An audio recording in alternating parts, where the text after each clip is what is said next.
Você talvez já tenha desejado mudar alguma ação do passado, ou pelo menos pensou em como uma ação que você deveria ter feito poderia ter mudado tudo, mas na hora H, claro, você não fez. Voltar no tempo é um conceito muito usado. Segundo o ChatGPT, a minha grande pesquisa, a primeira grande obra a tratar desse assunto é A Máquina do Tempo, escrito por H.G. Wells, publicado em 1895. É claro que com o tempo surgiram alguns clássicos usando esse tema, como o ótimo De Volta para o Futuro de 1985, assim como o lendário Exterminador do Futuro, até mesmo Vingadores Ultimato, uma das maiores bilheterias de todos os tempos, utiliza esse conceito. Quando falamos de animes, o histórico não fica muito pra trás. Temos Steins Gate, que provavelmente é uma das melhores histórias sobre esse tema. Temos Clannad, que é uma espécie de volta ao tempo também, e é uma obra-prima, claro. Enfim, animes utilizam esse conceito de formas bem mais criativas do que filmes, como é o caso do nosso anime em questão. Bokudake ga Inaimachi, que traduzindo fica A Cidade Onde Apenas Eu Existo, também conhecido como Erased, que é o nome,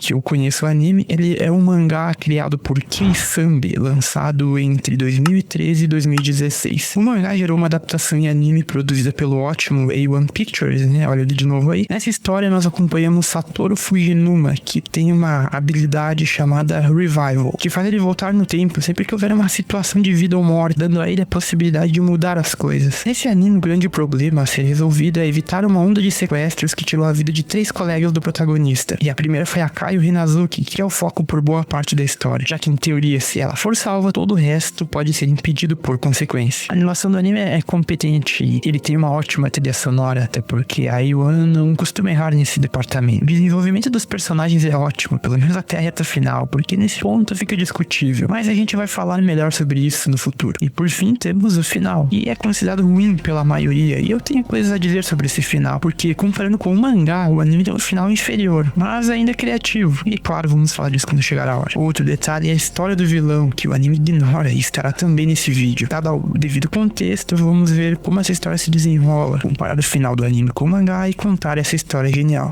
A primeira cena que vemos é um homem pegando o metrô enquanto diz ter medo de entrar no seu próprio coração. Ele rasga um papel em vários pedaços que parecem ser páginas de um mangá. Ele é um homem de 29 anos que teve seu trabalho rejeitado por um editor. O editor diz que ele deve ir mais fundo, do contrário as pessoas não vão reconhecer o trabalho dele. Voltando para casa, ele faz uma reflexão bem interessante. Ele diz que sempre pensa no que poderia ter acontecido se ele fizesse algo diferente. Mas diz pensar nisso não em forma de arrependimento genuíno, mas sim apenas palavras que surgem e desaparecem. E afirma pela segunda vez que tem medo de entrar no seu próprio coração. Depois de ser rejeitado pelo editor, ele começa a trabalhar como motoboy em uma pizzaria. Indo fazer uma entrega, uma garota faz uma brincadeira com ele e os dois parecem ter algum nível de afinidade. Durante essa entrega, acontece o primeiro revival do anime. O mangá tem um segundo evento de revival que o anime pulou completamente. Esse evento foca mais no vínculo entre a Ari e o Satoru, quando ele salva a vida de uma criança com a ajuda dela. No anime ele usa o revival pela primeira vez para salvar o menino de um caminhão desgovernado, porque o motorista morreu de um ataque cardíaco. Ele consegue salvar a criança, mas acaba sendo atropelado e fica no hospital por alguns dias graças a isso. Enquanto estava em coma, ele lembra brevemente do passado e vemos alguns personagens que serão importantes logo mais. Ele acorda e descobrimos o nome completo do protagonista. Ele se chama Satoru Fujinuma. A colega de trabalho dele se chama Airi Katagiri e estava no local do acidente e ajudou a levar ele para o hospital. Durante a conversa, ela revela que tem um sonho e o Satoru pergunta se, ao falar dos sonhos, ela não tem medo de que eles possam não acontecer. Ela responde que não liga e solta uma frase muito boa. Eu sinto que se você repetir as palavras várias vezes, ele vai acontecer. Ela vai embora, ele tem alta e vai para casa. Esse pequeno diálogo mostra em como ele tem dificuldade em entender as emoções das pessoas. Enfim, chegando em casa, conhecemos outra personagem, a Sachiko Fujinuma, que é a mãe do protagonista. Ela é uma jornalista que tem um olhar afiado para perceber as coisas, tanto que o prota chama ela de demônio por causa disso. Ela lembra de um incidente que aconteceu há 18 anos, no qual um cara chamado Jun Shiratori foi preso e acusado de sequestro e assassinato de 2 dos antigos colegas da escola do protagonista. Jun Shiratori era um antigo amigo do Satoru que o apelidou de Coragem, porque ele sempre aconselhava as crianças a serem corajosas. Ele trabalhava meio período na loja do pai dele até de manhã, cedo, e foi muitas vezes conferido como desempregado, porque como ele trabalhava de madrugada, praticamente ele ficava à tarde em casa. E esta foi uma das razões pelas quais ele foi suspeito dos assassinatos na cidade. No dia seguinte, indo fazer compras com a sua mãe, acontece outro revival. Mas dessa vez ele não consegue encontrar a causa por trás dele. No entanto, a Satiko, a mãe dele, vê um suspeito que parecia tentar sequestrar uma criança, talvez, mas em seguida entra em um carro sozinho e vai embora. Logo na sequência, os dois encontram a Airi, e a mãe do protagonista convida ela para jantar. Ela fica shippando os dois, o que deixa o Satoru bem bravo, mas a velha sabe das coisas, né? Ela já percebe que a Airi gosta dele logo de cara. Enfim, pensando sobre aquele homem suspeito, ela começa a lembrar sobre os assassinatos que aconteceram 18 anos antes. E, por dedução, ela acaba acreditando que descobriu quem é o assassino e contata algum antigo contato do meio jornalístico dela. Mas antes que ela possa informar a Satoru quem é o assassino, ela é morta na casa do seu filho. O Satoru chega em casa e vê o corpo da mãe. Enquanto estava em choque, a vizinha aparece e vê ele com sangue nas mãos. A polícia chega e o prende como culpado da morte da própria mãe. Ele tenta fugir e vemos crianças correndo em direção à escola. O episódio acaba com um revival, mas antes de seguir, eu vou comentar alguns detalhes do mangá que foram removidos desse episódio, além da cena do Satoru e da Airi citadas anteriormente. Quando o Satoru e sua mãe encontrarem no estacionamento, no anime, ele usa um revival apenas uma vez para detectar a diferença e acaba não conseguindo. No mangá, ele usa o revival 3 ou 4 vezes e acaba não conseguindo de qualquer forma. Na cena que a mãe dele é morta, ele não se encontra com o culpado no corredor, que nem no anime. No mangá, ele vê apenas a silhueta dele no jardim e ele persegue, e durante essa perseguição que a vizinha vê ele e chama a polícia. Vemos que dessa vez o Revival o mandou 18 anos no passado, ou seja, a chave para mudar a morte da mãe dele está nessa época. Nesse momento, Satoru se encontra na sua antiga escola, quando ele tinha 10 anos de idade. Acabando a aula, ele sai correndo para casa para encontrar sua mãe, né? E ele chega cedo, e o anime apresenta algo que é recorrente na história. O Satoru, ele tem uma espécie de síndrome de herói, e essa cena mostra muito bem isso. Fica claro que apesar dele ser facilmente envergonhado, irritado, ele é realmente muito gentil e gosta de ajudar as pessoas. À noite, a mãe dele chega e podemos ver o alívio do garoto em vê-la bem. E também podemos ver que ela é uma mãe muito gentil, carinhosa e dedicada, e que realmente se esforça muito para cuidar do filho. Eventualmente, ele percebe que o motivo de ter voltado naquele momento era Hinazuki, já que ela seria a primeira vítima nos próximos dias. No intervalo da aula, somos introduzidos aos amigos do protagonista, Osamu, Kazu, Hiromi e Kenya. Durante a aula, o Satoru percebe alguns machucados na perna da Hinazuki, e os outros acharam que ele estava gostando dela por ficar olhando muito. Aí o Kazu consegue um encontro entre os dois. Nesse encontro, descobrimos algumas coisas interessantes sobre ela. Ela é uma das colegas de escola do protagonista, completamente solitária devido aos problemas em casa. Além dela ser extremamente franca, ela tende a chamar as pessoas de idiotas, embora geralmente ela chame mais o protagonista nesse caso. Também nessa conversa, antes de ir embora, ela pergunta para o Satoru se ele pode matar alguém por ela, como se fosse uma piada. No entanto, ela realmente tinha alguém em mente ao dizer isso, e conforme a história dela for sendo contada, vai ficar muito claro quem é. Conversando com o Kenya, ele menciona um texto escrito por ela. Chegando em casa, o Satoru lê. 私だけがいない町、ひなずきかよ。今よりもっと大きくなって、一人でどこへでも行けるようになったら、遠い国に行ってみたい。遠い島に行ってみたい。誰もいない島に行ってみたい。辛いことも悲しいこともない島に行ってみたい。島には大人も子供もクラスメートも先生もお母さんもいない。その島で私は登りたい時に木に登り、泳ぎたい時に海で泳ぎ、眠りたい時に眠る。その島で私は私だけがいなくなった町のことを考える。子供はいつものように学校に行く。大人はいつものように会社に行く。お母さんはいつものようにご飯を食べる。私は私だけがいない町のことを考えると気持ちが軽くなる。遠くへ行きたい。Irmão, como ninguém chamou a polícia na casa dessa menina, cara. Depois de ler isso, o Satoru decide de vez salvar a menina. E, pra começar, decide convidar ela pro seu aniversário. Ele conta pra mãe dele que vai chamar 5 amigos, mas como ele só tem 4, a mãe dele deduz que o filho provavelmente arrumou uma namorada. O Satoru se refere a ela como um demônio devido a essa capacidade de ler seus pensamentos, algo que ele acha assustador, e ele é mesmo, né? A Sachiko faz isso muitas vezes durante o anime inteiro. Essa natureza observadora dela e a capacidade instintiva de entender as pessoas e seus motivos combinados com algumas habilidades até que boas de investigação vieram provavelmente do antigo trabalho dela, que era como jornalista. A cena dele convidando a Hinazuki é muito boa, vale a pena conferir. No fim, ela meio que aceita o convite e o Satoru avança um pouco mais na esperança de mudar o futuro para que ela não seja morta. Depois de ficar vantagem em uma corrida de patinação no gelo contra esse pirralho aí, o prota decide se segurar e perder a disputa, o que o Kenya acaba percebendo.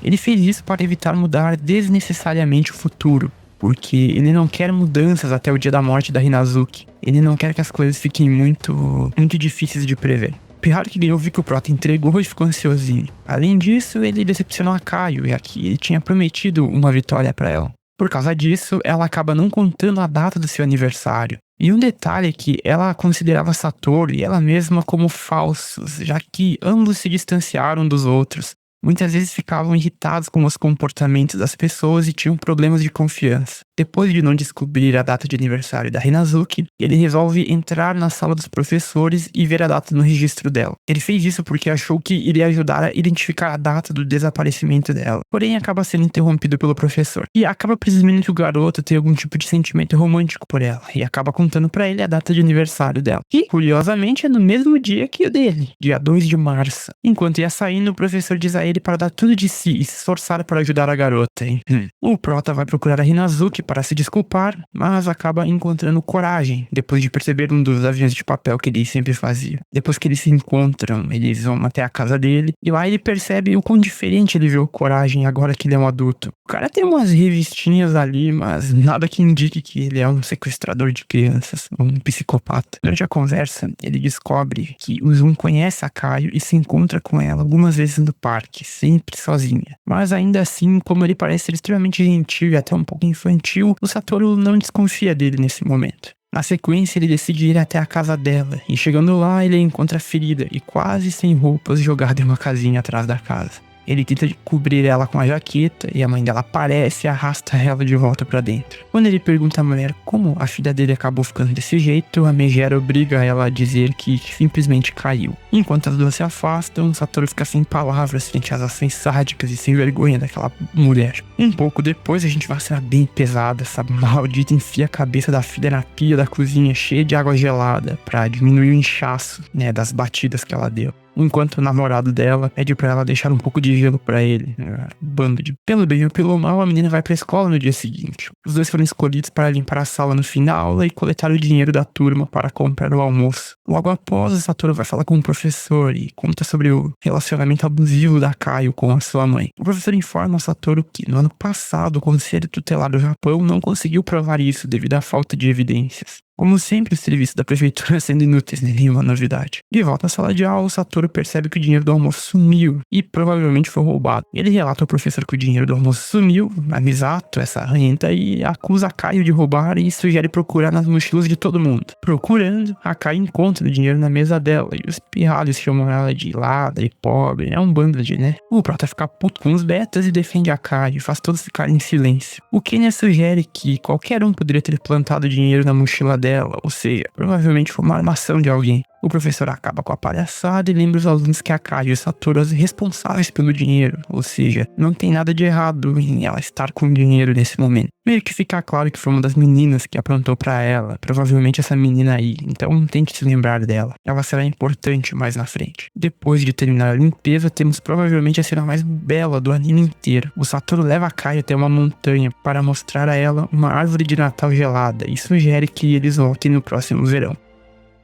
Com a ajuda da Sachiko, a mãe dele, o Satoru consegue convidar a Kaio para sair com ele num centro científico local. Durante esse passeio, o Satoru tem um déjà vu que o deixa preocupado que as coisas estejam se repetindo mais do que deveriam. Porque se tudo permanecer muito igual, a morte dela pode acabar acontecendo do mesmo jeito. Enfim, chega o dia 10 de março, o dia que a Kaio originalmente desapareceu, e felizmente o dia passou sem incidentes e nada de errado. Eu vou usar esse momento para falar um pouco sobre o professor deles. Ele se chama Gaku Yashiro. Ele é apresentado como um professor gentil, carismático e compreensivo, que é bastante popular entre seus alunos, pois ele está sempre disposto a ajudá-los. Além disso, ele tenta defender os seus alunos quando são injustamente acusados, como no caso passado da Hinazuki. Naquele caso, ele que falou para a turma que ela estar com dinheiro não era necessariamente um problema, já que ela era quem estava cuidando do dinheiro. Ele até ajuda os amigos do protagonista no esquema de aniversário deles, fazendo a Kaio e o Satoru ficarem até tarde na escola para que o grupo prepare a surpresa. De volta em casa, os dois comemoram seu aniversário muito bem, com o Satoru confiante de que ele conseguiu mudar o destino da menina. No entanto, chegando na escola no dia seguinte, ele fica chocado ao descobrir que a Kaio não foi para a escola. Enquanto o Satoru ficava bravo por não conseguir impedir o desaparecimento da Hinazuki, os desaparecimentos continuam a todo vapor. Indo até a casa dela, ele presencia a mãe da Kaio jogando fora as coisas dela. A primeira vez que eu assisti, eu achei que ela estava naquele saco, mas felizmente não é o caso. A maldita só estava jogando fora as coisas dela, indicando que a menina realmente está morta. Vendo isso, o Satoru fica em choque e volta para o futuro. Enfim, ele volta para 2006, mas parece que as coisas não mudaram muito. Ele ainda está sob suspeita de assassinar a sua mãe e é forçado a fugir da polícia do mesmo jeito. Eventualmente, o gerente da pizzaria oferece ajuda para ele, mas como o quadro da última ceia deixa bem claro, o cara era um Judas. Fugindo do lar do traidor, ele se encontra com Airi, que acredita que ele é inocente e dá abrigo para ele em sua casa. Lá ele descobre que os detalhes do desaparecimento da Kaio mudaram um pouco por causa de suas ações. A gente acompanha um pouco a Airi e ela acaba pegando uma conversa do gerente com um tal de Nishizono, e ela fica meio suspeita desse cara. No dia seguinte, enquanto a Satoru investiga, a Ai descobre que o gerente está tentando entregar o Satoru e ela já lança logo um socão e impede o gerente de denunciar o cara para a polícia. Mais tarde naquela noite, depois de ajudar o Satoru a se esconder em outro lugar, conhecemos um pouco mais sobre ela. Quando ela estava no fundamental, ela e seu pai foram às compras e uma barra de chocolate caiu no bolso dele, o que o levou a uma acusação de roubo. Como era uma cidade pequena, eles conheciam o dono do mercado, e ele falou que se o pai dela admitisse ter roubado e pedisse desculpas, o problema acabaria ali mesmo. Mas o pai dela não queria admitir. Ela disse que foi a primeira vez que o ouviu gritar. O proprietário se sentiu obrigado a chamar a polícia, e como o pai dela era um membro da cooperativa agrícola local, ele foi suspenso por 3 meses como punição. Eventualmente, o pai dela acabou deixando a cooperativa, divorciou-se da mulher e foi embora. Nessa época, a mãe dela acreditou que ele realmente tinha roubado. Quando ela ficou mais velha, estava procurando um dormitório para ficar enquanto ia para a escola. Sabe aqueles apartamentos de anime que os adolescentes vivem sozinhos? Pois é, daqueles. No entanto, o tio dela acabou convidando ela para morar junto com ele e a sua esposa em Shiba, que é a cidade onde a história se passa. Sobre os pais, ela só conta que eles moram no interior e que anos mais tarde sua mãe disse ter se arrependido de não acreditar no marido naquela época. E quando o protagonista pergunta por que ela acredita nele, ela diz que acredita porque isso faz bem pra ela. Segundo ela, depois daquela situação com o pai, ela considera sua capacidade de acreditar nas pessoas uma espécie de superpoder. Uma curiosidade aqui que no quarto dela a gente vê alguns livros sobre pinturas e fotografias. Os mais notórios ali são sobre Rembrandt, tá na tela, que é talvez o pintor mais famoso da história. E também tem o Edward Weston, que é um dos maiores fotógrafos de todos os tempos. Esse detalhe é interessante porque o anime infelizmente não conta algo bem importante sobre essa personagem, mas deixa comigo que eu conto depois. Enfim, um tempo se passa, os dois se despedem e já em casa, aí recebe uma mensagem de texto do telefone da Sachiko, a mãe do Prota. E logo em seguida ela fica presa em um incêndio na sua casa. Atravessando a casa em chamas, Satoru corre para resgatar a Airi. Vemos que ela desliza o telefone no bolso dele e na sequência o gerente aparece do nada e assume o resgate para ele poder fugir.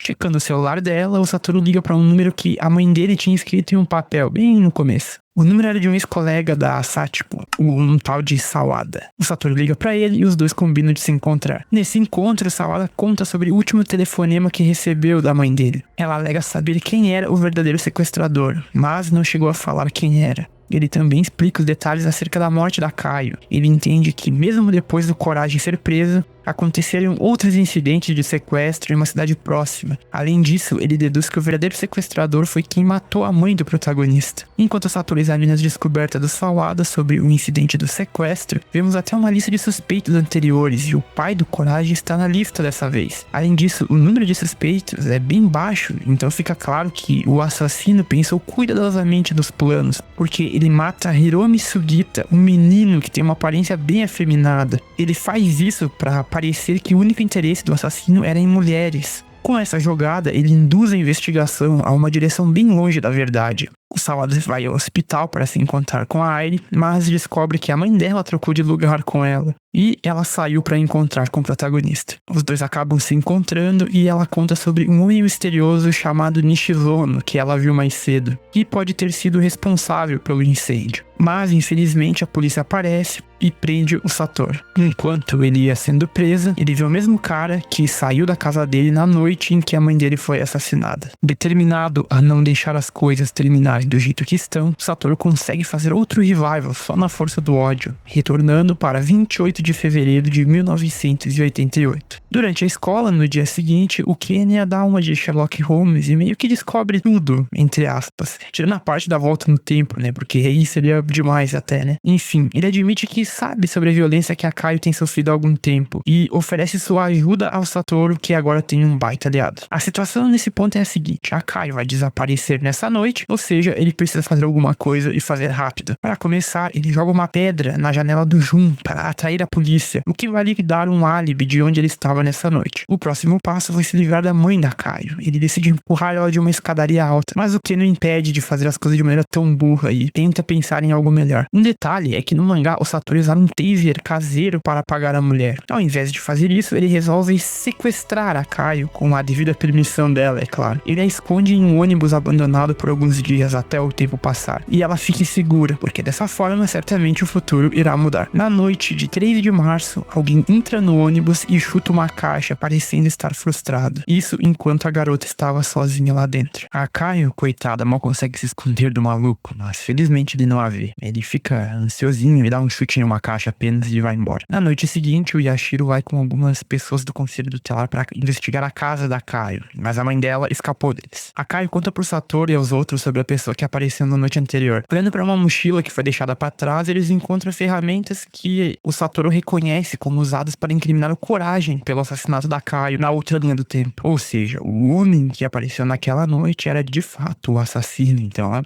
escapou por um triz. Percebendo que ele ainda está preso no ciclo de assassinatos e sequestros, o Satoru leva a Caio para passar a noite na casa dele, onde a Sachiko já estava esperando por eles. Na verdade, ela meio que já tinha deduzido o que estava acontecendo, que pelo menos o Satoru estava ajudando alguém desde o início. Depois de passar um tempo com os amigos, a mãe do Prota permite que ela passe a noite. Um pouco antes, ela liga para o Yashiro e avisa que a menina apareceu. Na manhã seguinte, temos a melhor cena do anime. Ao acordar e ver um café da manhã já preparado, a menina chora, porque aquela foi a primeira vez em toda a vida dela que alguém a tratou com gentileza. Assistindo cenas como essa, a gente vê a sorte que tem e como deveríamos agradecer mais vezes. Enfim, Satoru e sua mãe acompanham ela de volta em casa para enfrentar a Kemi, a mãe dela. Essa visita foi na verdade uma armadilha, e como a Kemi reage de maneira violenta às acusações dos dois, ela é pega em flagrante pelo Yashiro e os conselheiros, que propõem levar a menina sob custódia. A mulher faz uma ceninha dizendo que todos estão errados e ela está certa e não sei o que lá, até que a própria mãe dela aparece e diz que se arrepende de não ser capaz de apoiá-la depois do divórcio. Parece que o pai da Caio batia na mulher e depois de se divorciar, ela teve que criar a filha sozinha. Como forma de vingança, ela acabou descontando tudo na pobre menina. A mãe dela lamenta e diz que devia ter ajudado mais e se desculpa profundamente, o que leva a mulher a sentir o mínimo de remorso, pelo menos no fim.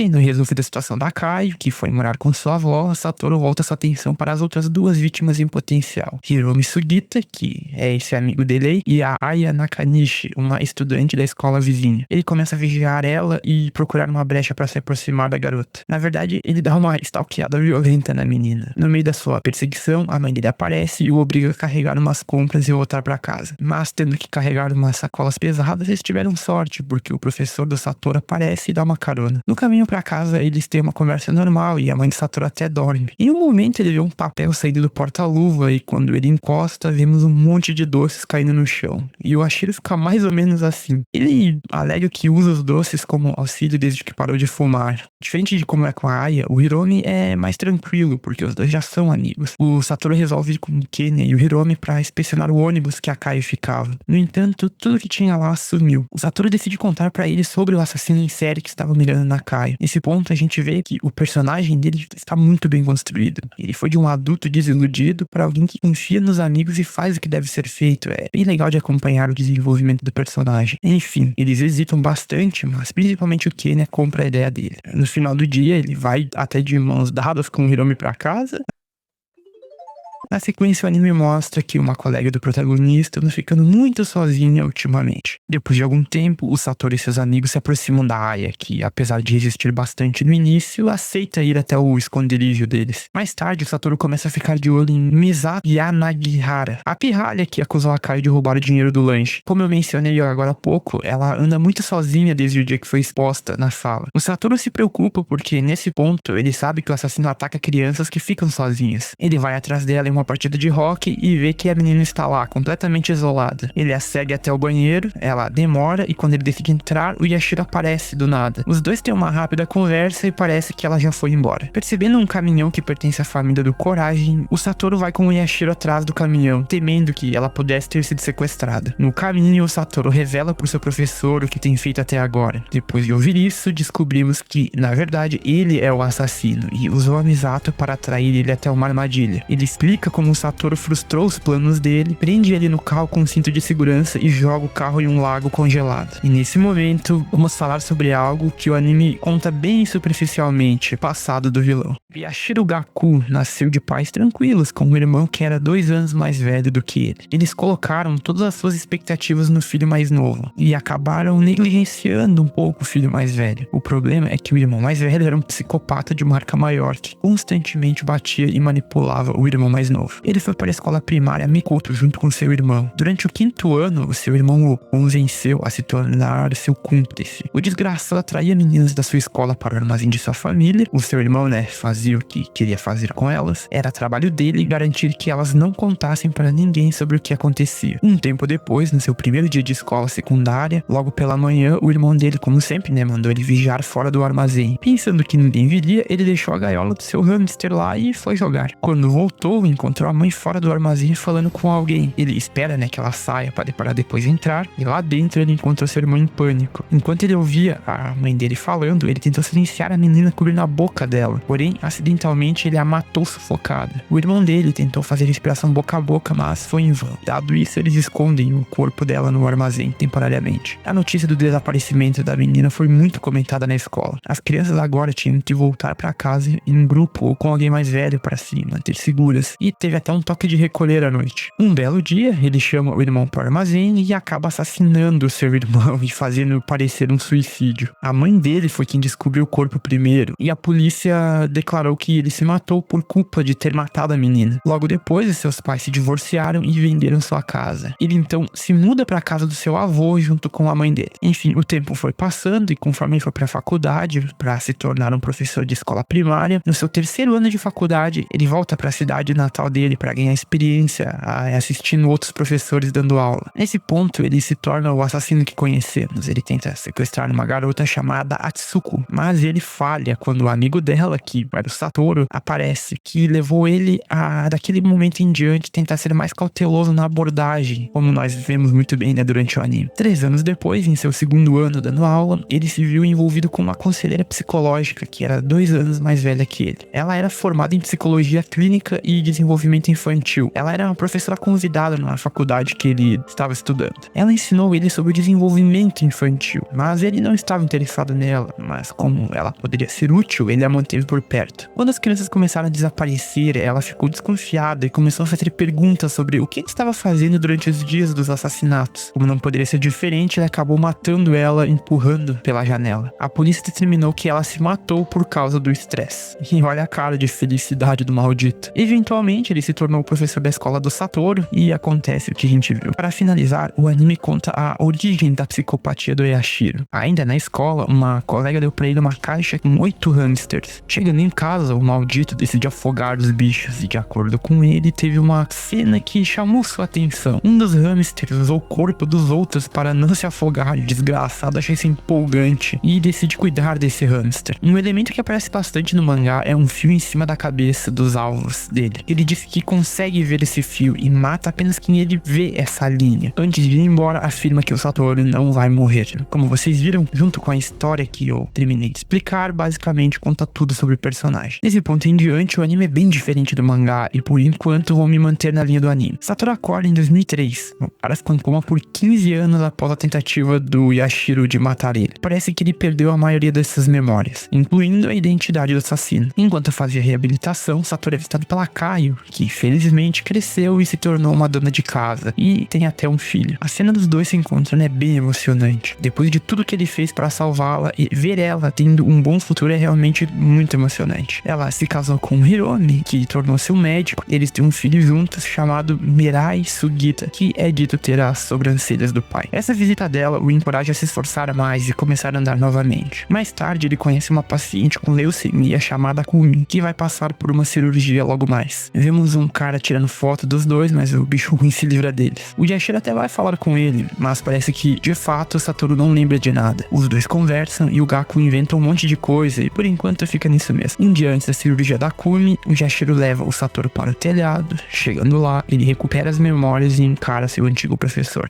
Vemos um flashback do Satoru conversando com o Kenya e o Hiromi. E nessa conversa vemos que as boas ações do protagonista fizeram efeitos. Até a Misato ajudou ele durante o caminho, além dos amigos que nunca deixaram de visitá-lo. Com esse espírito, os três se unem mais uma vez. Na verdade, pela última vez. Vale ressaltar que a mãe dele foi muito guerreira durante todo esse período. Ela não só cuidou dele, quanto nesse momento apoia a decisão do filho de realmente seguir em frente. Voltando ao telhado, os dois ficam em um papo e um tenta entrar na mente do outro. O Satoru ia se jogar de cima do telhado, mas o Yashiro impede, como ele previa. Ele afirma que só ele conhece o verdadeiro eu de Yashiro, e o mesmo não poderia viver sem ele. Ouvindo essas palavras, ele o deixa cair do telhado. Vemos que ele concorda com as palavras porque ele estava prestes a se jogar também, mas parou depois de ver que na verdade foi pego pelo plano que o Satoru havia feito de antemão com seus amigos. No fim, ele foi preso pela polícia. Um tempo depois, vemos que o Satoru consegue se tornar um mangaka de sucesso. Enquanto os créditos vão rolando, vemos o destino de todos os personagens da história. Um destaque para o Coragem, que se casou e vive muito bem. Um tempo depois, ele caminha até debaixo daquela ponte que ele ia bastante no início, quando ainda fugia da polícia, e relembrando os velhos tempos, ele vê uma jovem tirando fotos. Ele se aproxima e acaba que ela é a Airi, e a última coisa que ouvimos a Satoru dizer que sempre acreditou. Bom, esse é o final do anime, que é bem diferente do original. Então agora vamos falar sobre o fim do mangá. Como eu falei antes, a partir do episódio 8 do anime, coisas mudam drasticamente. Naquela cena que os betas querem fotografar o Satoru, no anime é o Yashiro que interrompe eles. No mangá é a Airi que dá logo um soco na boca do fracassado. O Satoru escuta a voz dela e até esquece da cadeira de rodas. Eles conversam e até descobrimos qual era o sonho dela, que ela esconde bem no início. O sonho dela é viajar por todo o Japão e pelo mundo tirando fotos. Depois de ouvir isso, Satoru recupera as memórias, mas desmaia e fica em coma por mais 2 anos. Um tempo se passa,